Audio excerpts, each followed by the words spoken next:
Bonsoir. Le collectif des victimes de Côte d'Ivoire a manifesté hier devant le palais de justice. Qui sont-ils? Quelles sont leurs revendications? Les réponses dans quelques instants. Que dit la loi en matière de violation de domicile? Nous le saurons au cours de cette émission en compagnie de Mélissa Diodier. Et ce soir, nous parlerons de l'impact du Covid sur l'économie, les échanges et la mobilité des personnes. Notre invité, en l'occurrence, c'est Denis Jacquet. Il est président de Day One Movement. Il est auteur et investisseur. Ici, vous le savez, on débat, on analyse, on décrypte d'informations, comme vous l'avez toujours souhaité.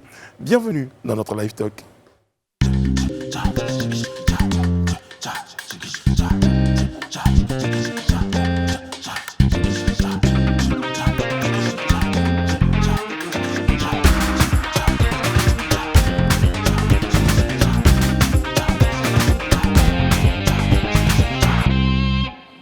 Oui, on est très heureux d'être en votre compagnie. Bienvenue dans notre talk.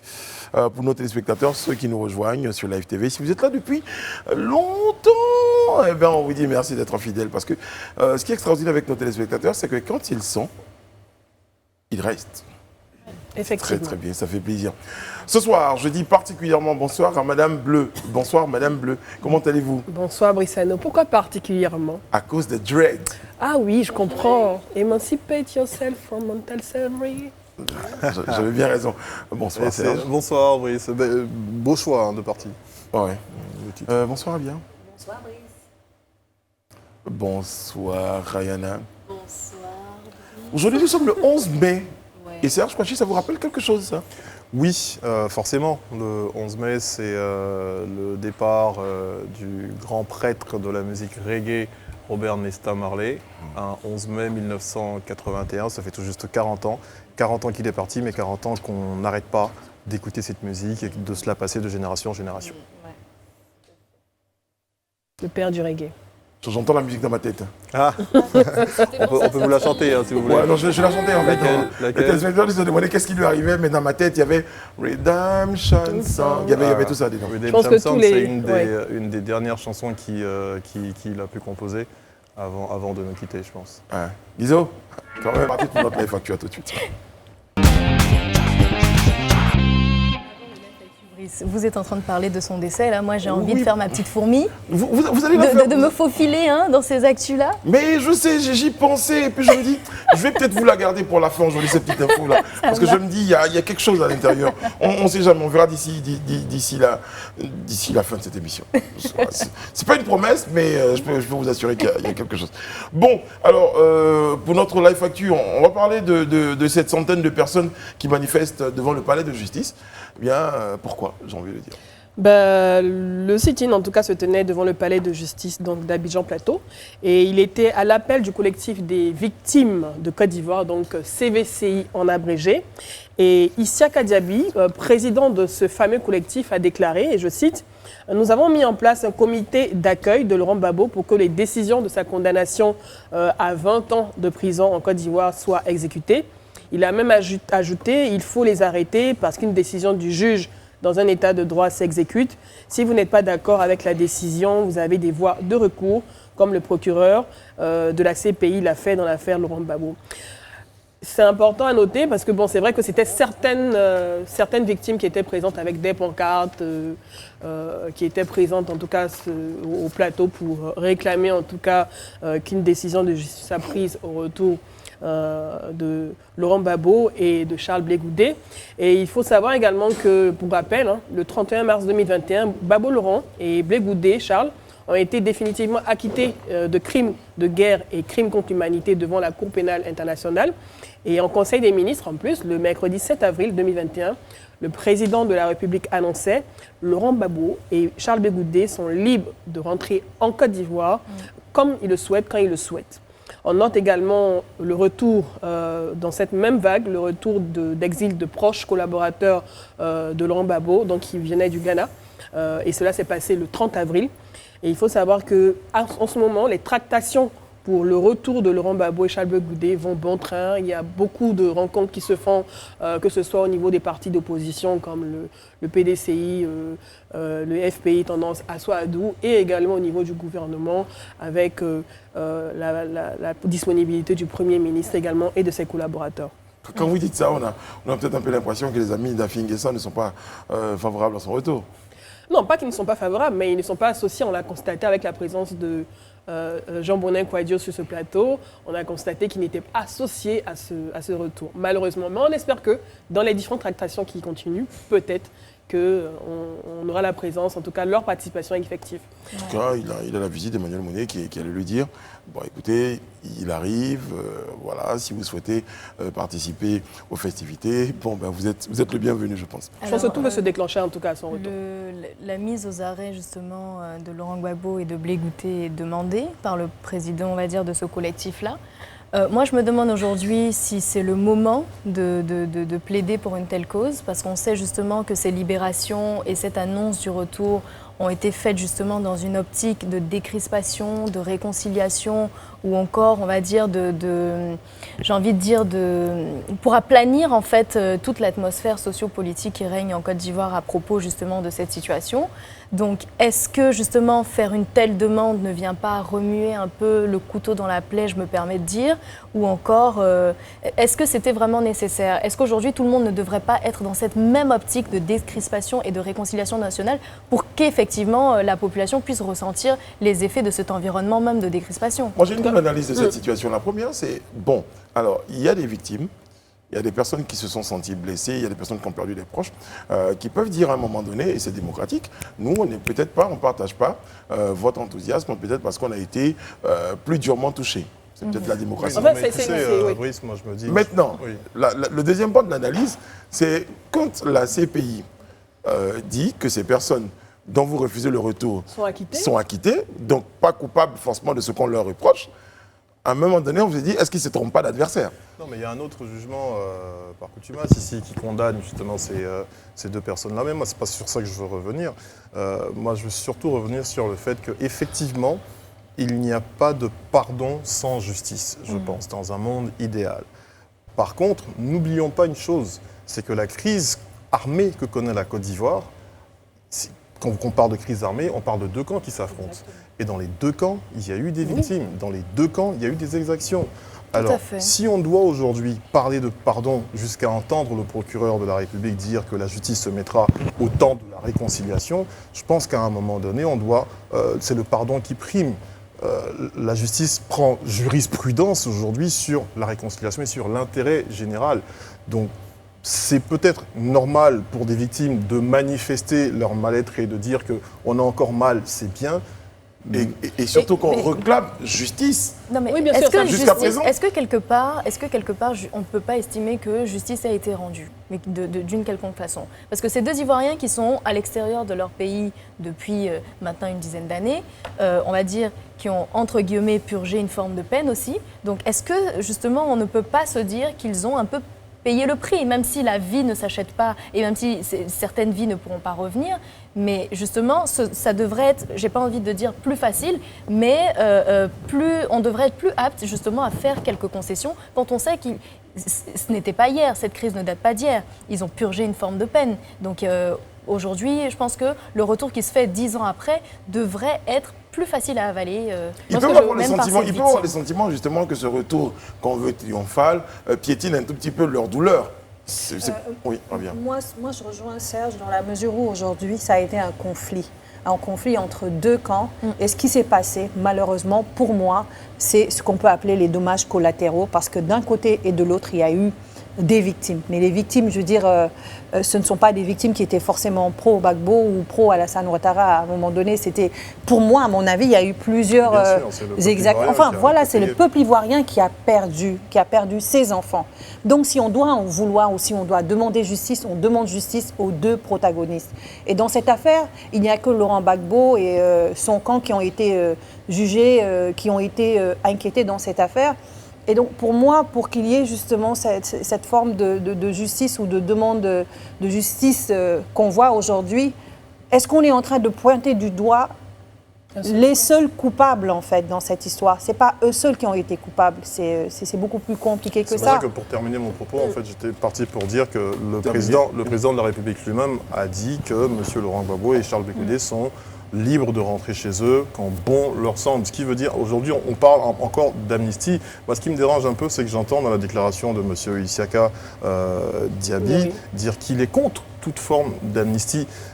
Je veux dire, à un moment, c'est vrai qu'on réclame justice, mais l'intérêt général de la nation doit primer. Vous avez mal, c'est vrai. Des deux côtés, on a eu mal. Si on veut avancer et décider de faire fi de ces aspects-là pour une réconciliation totale et nationale, on devrait pouvoir faire attention quand même et choisir nos mots. Non, absolument. On a tous été victimes à un moment donné dans ce pays, comme tu le dis, comme vous l'avez dit.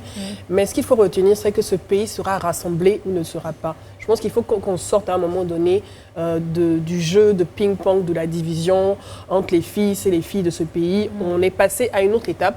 On a eu des dialogues politiques ici qui se sont tenus.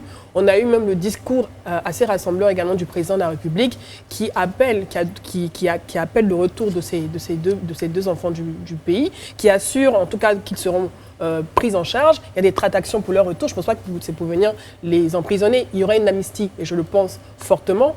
Alors, je pense que ces manifestations, même si elles sont légitimes en soi, il y a des victimes, il y a certaines victimes.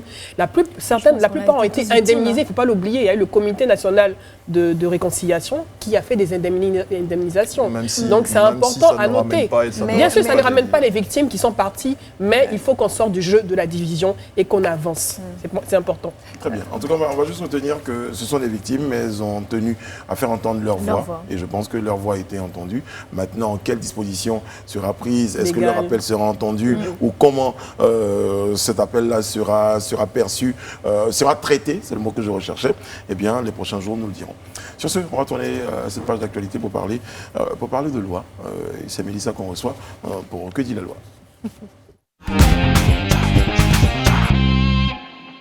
C'est moi qui fais ma galante. C'est vous qui faites votre galante? Tout à fait. Bah, voici. Bonsoir tout le monde. Bonsoir Mélissa. Salut, ouais, on a remarqué. Quand tu es sur le côté, il y a un petit souci là, tu vois, c'est pas au niveau. Enfin bref, je vous explique. Il faut ajuster la chaise. On dit que le temps, c'est l'autre nom de Dieu. Il fallait juste être patient. Mélissa Didier, comment allez-vous? Ça va bien. Très bien. Aujourd'hui, on parle de violation de domicile. Exactement. Qu'est-ce que la violation de domicile? Donc, la violation de domicile, c'est le fait de s'introduire dans le domicile d'une personne sans son consentement, contre son gré, ou de s'y maintenir contre sa volonté expresse, en gros, qui vous demande de partir. Donc, des exemples, par exemple, sans son consentement. Disons que j'étais un grand-oncle qui fait un trafic d'influence sur ma nounou. J'ai laissé des instructions, par exemple, à ma nounou de ne pas laisser rentrer personne en mon absence. Il insiste, il me dit je suis son oncle, laisse-moi rentrer, par exemple. Là, je n'ai pas donné mon consentement, par exemple, pour qu'il soit là. Donc, clairement, il est dans un cas de violation de domicile. Ton oncle? Bah, là, je donne des exemples, mais il est dans un cas de violation de domicile si c'est sans mon consentement. Donc, disons que Brice, tu viens me voir chez moi et que tu veux rentrer et que je te dis « Ah, mais c'est pas le bon moment, je suis pas à l'aise, etc. » et que tu insistes, admettons, et que tu rentres. Là, par exemple, on est dans un cas de violation de domicile. Très bien. Ou encore, disons, je reçois Edith. Et là, tout se passe bien et finalement, pour une raison ou pour une autre, je lui demande de partir. Si Edith refuse de partir, donc là, je lui ai demandé expressément de partir. Si elle refuse de partir, on est encore dans un cas de violation de domicile. Mais est-ce que ce n'est pas assez subjectif? C'est-à-dire que, par exemple, dans le cas où je suis invitée et finalement, à un moment donné, tu décides, par exemple, que je parte, et est-ce que c'est normal, je veux dire, je peux, par exemple, décider que, oui, tu es venu chez moi, tu es reparti, et je peux juste aller à la police et me plaindre, porter une convocation pour dire que tu as violé mon domicile. Est-ce qu'il faut des témoins ou ce genre de choses? Est-ce qu'on peut manipuler des témoins? Je trouve que c'est un peu subjectif aussi. Mais en même temps, le domicile, c'est sacré. Hein. Oui. C'est la place normalement Comment qui t'appartient. Comment je prouve qu'il a violé mon domicile? En fait, là, c'est une question de preuve. En général, la plupart du temps, ça va être des témoignages. Si vous êtes deux, ça va être un peu ta parole contre la sienne. Mais souvent, la violation de domicile, en fait, en général, c'est sur place qu'on va appeler la police ou la gendarmerie. Donc, par exemple, parce qu'on veut que la violation cesse. Donc, on va les appeler parce que si la personne refuse, par exemple, de partir ou s'est introduite dans votre domicile sans votre consentement, ça veut dire que vous allez peut-être appeler la police ou la gendarmerie qui vont venir et qui vont faire sortir l'individu. Donc, la plupart du temps, ça va être dans ce cas-là.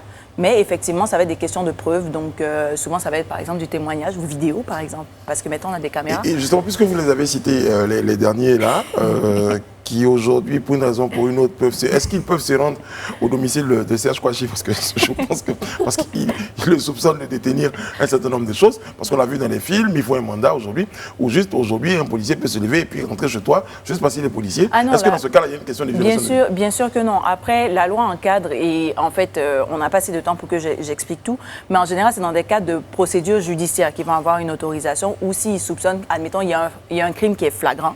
Donc, admettons, je sais pas moi, on l'a attrapé en train de cambrioler une banque, par exemple, et on soupçonne, admettons, qu'il ait les billets de banque, admettons, chez lui. Là, peut-être la corrélation, le fait de l'avoir suivi et qu'il rentre chez lui, là, ils vont être en droit de rentrer automatiquement pour saisir éventuellement, pour perquisitionner, admettons, les éléments de preuve. Donc, il y a certains, bien sûr, on n'a pas le temps de parler de tout, mais la loi encadre. Donc, en général, il va avoir l'autorisation du procureur de la République ou encore du juge dans la plupart des cas. Alors, si, par exemple, dans le cas où on a un voleur ou quelqu'un qui rentre dans notre domicile et qui rentre donc, du coup sans notre consentement, et que dans une sorte de voilà... Non, il ne demande pas. Effectivement, donc déjà, s'ils n'ont rien volé, donc s'ils ne réussissent pas à voler quoi que ce soit, ils sont déjà dans violation de domicile. Dans violation de domicile, je n'ai pas encore fini mon propos. Et d'un autre délit surtout. Ok, et à ce moment-là, il se passe quelque chose, par exemple, et on tue le voleur ou la personne qui s'est introduite chez nous sans notre consentement. Est-ce qu'à ce moment-là... Là, tu m'emmènes dans une notion de légitime défense. Justement, est-ce qu'aujourd'hui, ça peut être justifié ou est-ce que ça peut être considéré comme... Alors, c'est deux cas. Hein. C'est-à-dire que là, en fait, ça va être en fait, la légitime défense, c'est un moyen de défense. Oui. En droit. Donc, en fait, ça va être une autre... Admettons, si vous êtes accusé d'homicide involontaire pour avoir tué un voleur, vous allez utiliser comme défense... La violation de domicile. Oui, et le fait de vous être défendu. Oui. Donc ça va être un autre cas. On pourra en parler éventuellement. Oui. Ce que je voulais juste dire et terminer, parce qu'en général, on termine par les sanctions. Donc, je voulais quand même dire qu'une violation de domicile, ça paraît anodin. Mais si jamais la personne porte plainte et qu'on est accusé ou qu'on vient nous extirper, si vous voulez, du domicile, on encourt quand même entre 6 jours, je pense. Attendez. Ouais, 6 jours à...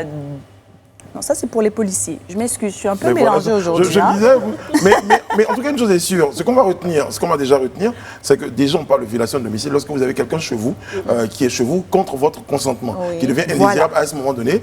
Et donc, vous avez le droit déjà de vous plaindre et d'estimer qu'il y a des personnes... Et d'appeler aussi la police ou la gendarmerie. Voilà, il y a quelqu'un chez moi qui est indésirable et voilà. Je demande à ce qu'il soit extirpé. Voilà. Exactement. Mélissa Kiki, on vous remercie. On vous retrouve mardi prochain pour un autre Que dit la loi? Merci. Certainement que la question de Rabia Diallo sera l'objet d'une étude minutieuse. Merci. Denis Jacquet est avec nous autour de cette table. Il est auteur, investisseur, il est président du Day One Movement. Eh bien, Day One Movement, je l'ai dit en anglais la première fois. Magnifique. Bonsoir, Denis, Bonsoir. comment ça va? Très très bien. Alors, vous êtes auteur d'un livre sorti le 1er mai dernier, donc un ouvrage intitulé « Covid, le début de la peur, la fin d'une démocratie ». J'ai envie de dire, le titre lui-même fait déjà peur. Oui, c'est clair. C'est clair. Quand je regarde ma propre couverture, j'ai un tout petit peu peur aussi. Mais je l'ai écrit, donc je vais l'acheter. Ouais. Très très bien. Alors, on va juste planter le décor. Début de la peur, fin de la démocratie. Début de la peur. Pourquoi? Covid. Oui, parce qu'on a eu beaucoup de mal. Alors, il y a deux périodes, si vous voulez. Il y a tous les gens qui, au début, se sont dit il se passe quelque chose, on va tous mourir. Et donc, il y a eu cette peur qui était assez naturelle parce qu'on ne savait pas exactement ce qui se passait. Puis, il y a progressivement eu une espèce d'observation qu'on aurait pu avoir de tout ce qui se passait dans le monde, et notamment de l'Asie, où il y avait très peu de morts. Alors, je mets la Chine à part, mais on prend Taïwan, Singapour, le Vietnam. C'est des pays qui ont eu moins de 100 à 200 morts pendant cette année et demie. Et tout à coup, on s'est aperçu que finalement, cette maladie tuait peu, en Afrique aussi, enfin, selon les statistiques officielles. En tout cas, il y a eu relativement peu de morts.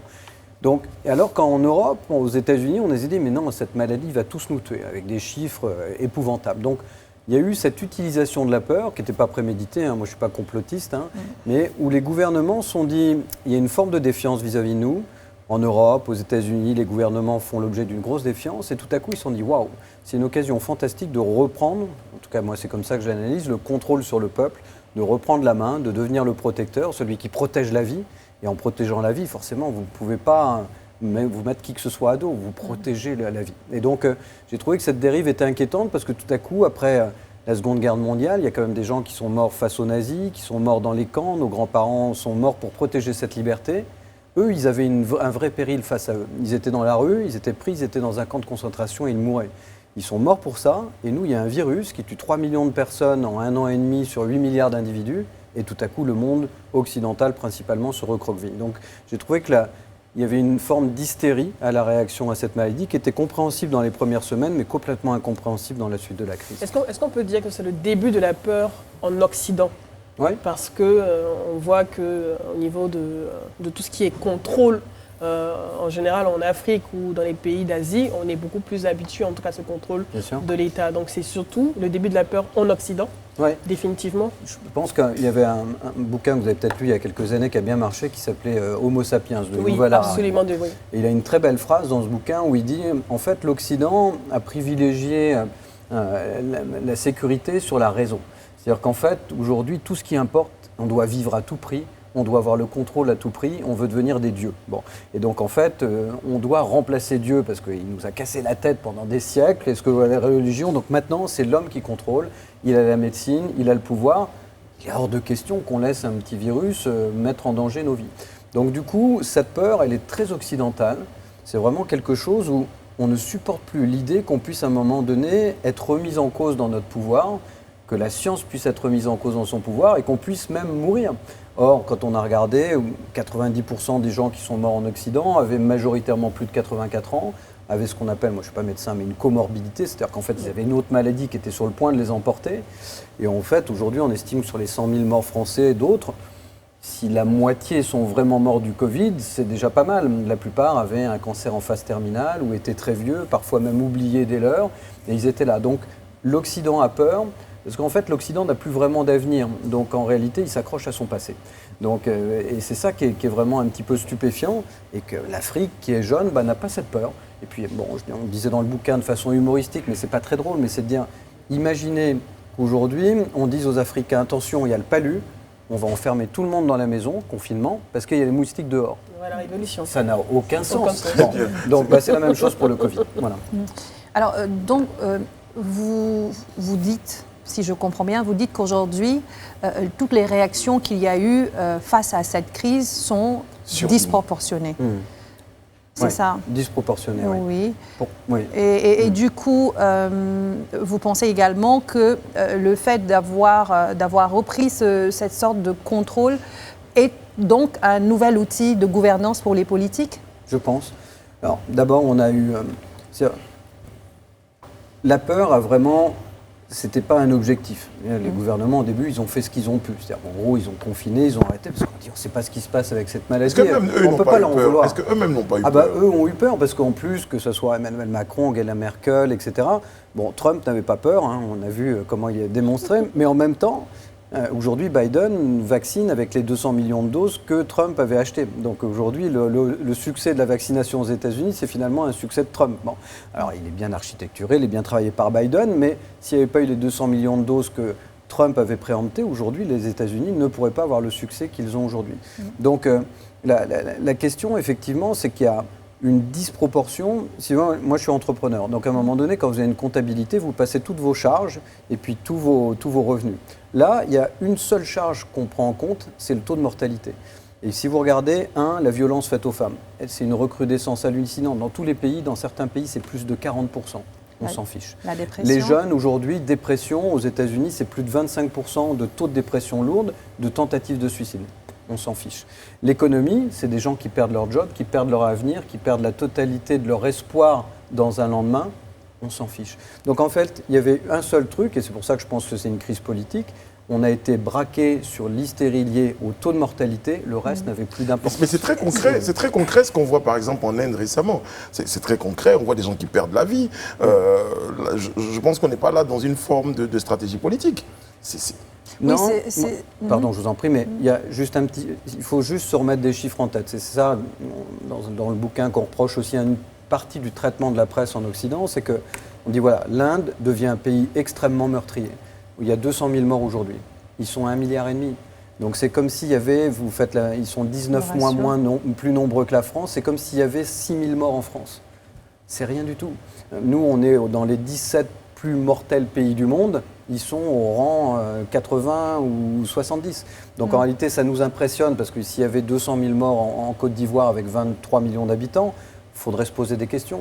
Mais malheureusement, et j'ai rien contre la vie, ma maman a 82 ans, donc j'ai beaucoup de respect pour la vie humaine, mais quand vous avez 200 000 morts pour 1,5 milliard, malheureusement, dans les statistiques, ça ne signifie rien. On remarque bien que vous relativisez. On va revenir pour voir si vous relativisez également les questions d'impact. Serge a certainement cette question. On va en parler juste quand on revient, après une courte pause. Vous êtes président du Day One Movement, et bien auteur et investisseur. Vous êtes auteur d'un livre qui s'appelle Covid, le début de la peur et la fin d'une démocratie. J'avais promis de passer la parole à Serge pour la suite.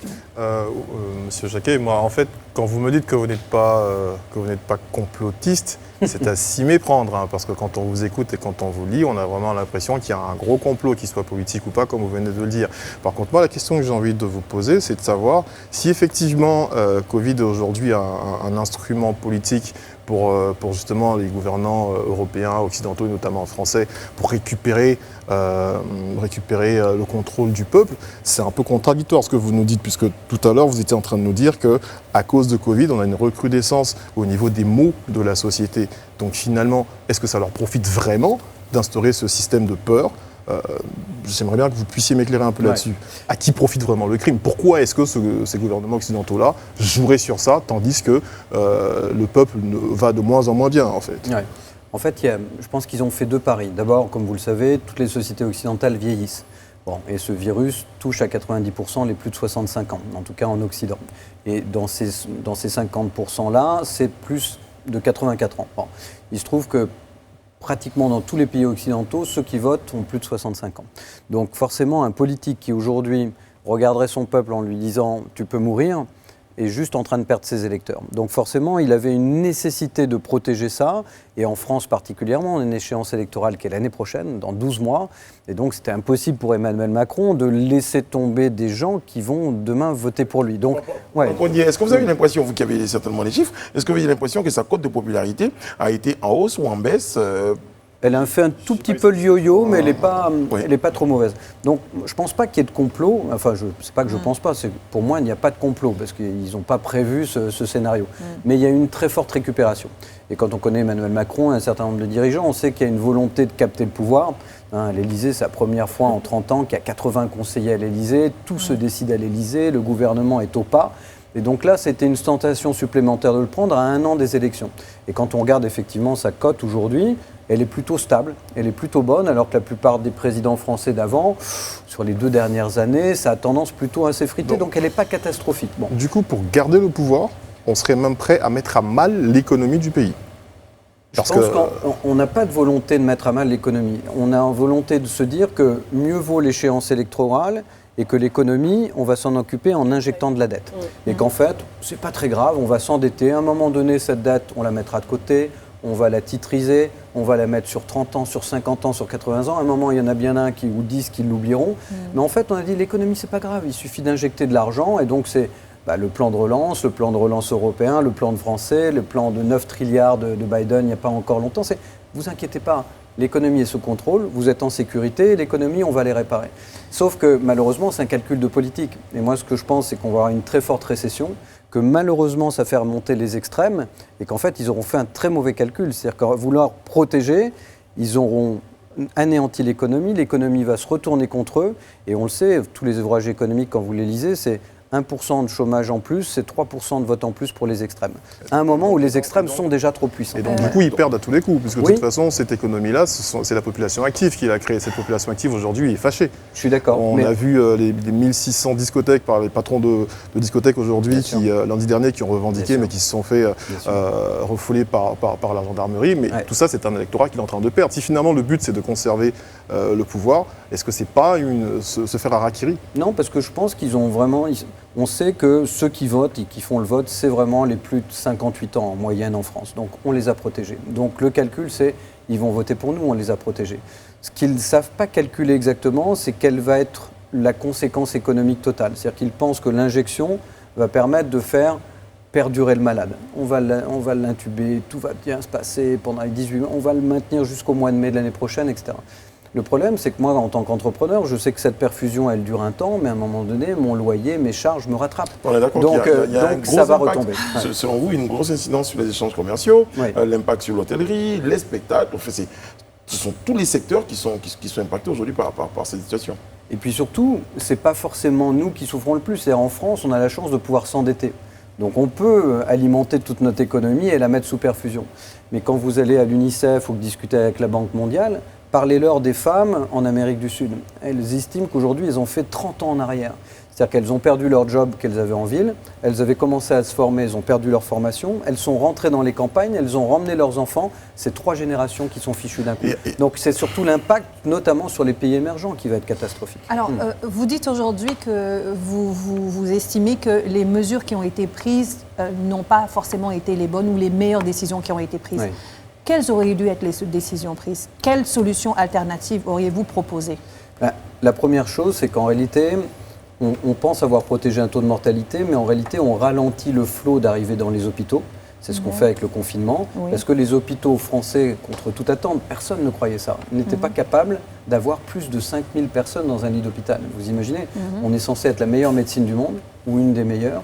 On est censé avoir des hôpitaux dans toutes les grandes villes, et tout à coup, on vous dit « Waouh, si vous avez 5000 malades, on ne peut pas les traiter dans un pays de 68 millions d'habitants. » Très bien. Là, Alors- c'était déjà terrible, ça. Voilà. Et donc, la deuxième, effectivement, c'est que à partir de ce moment-là, le confinement ne devait pas être général. Et quand vous regardez la Suède, quand vous regardez Miami par rapport à New York, etc., le taux de mortalité est le même, mais l'économie a été préservée. Donc ces pays souffriront moins. Ce qu'il faut comprendre aujourd'hui, ça c'est vraiment pour terminer, on devrait, quand on finit de lire ce livre-là, on devrait pouvoir se dire, tiens, on va vivre comme si tout allait bien. En fait, si je de pense rien n'était. qu'il faut apprendre à vivre avec cette maladie, ça veut dire respecter les barrières, protéger les plus fragiles, et ça, on aurait dû le faire. La vaccination, regardez la vaccination, l'Europe est le dernier pays à vacciner. Alors, je ne mets en passe l'Asie, l'Asie ne vaccine pas parce qu'elle est là à éradiquer le virus, elle en a très très peu. Alors ça reprend un peu aux Philippines, ça reprend en Thaïlande, mais les grands pays, Corée, Japon, etc., ne reprennent pas. Donc il faut qu'on apprenne à vivre avec ça. On est devenu extrêmement frileux. Et moi, mon problème, c'est que je n'ai pas envie de voir dans mon pays Marine Le Pen prendre le pouvoir. Je n'ai pas envie en Allemagne de voir les néo-nazis prendre le pouvoir, parce que c'est ce qui est en train de se passer en Autriche. Et en livrant les peuples à la récession, En 15 on leur secondes, livre. est-ce que vous avez l'impression que certains chefs d'État en Afrique pourront utiliser ce modèle-là, utiliser la peur? Il n'y a pas les gilets jaunes dans la Non, parce que très souvent, l'OMS Ouais. nous a brandi cette situation. Non, faites attention, faites attention, faites attention. Vous pensez que ça peut être copié?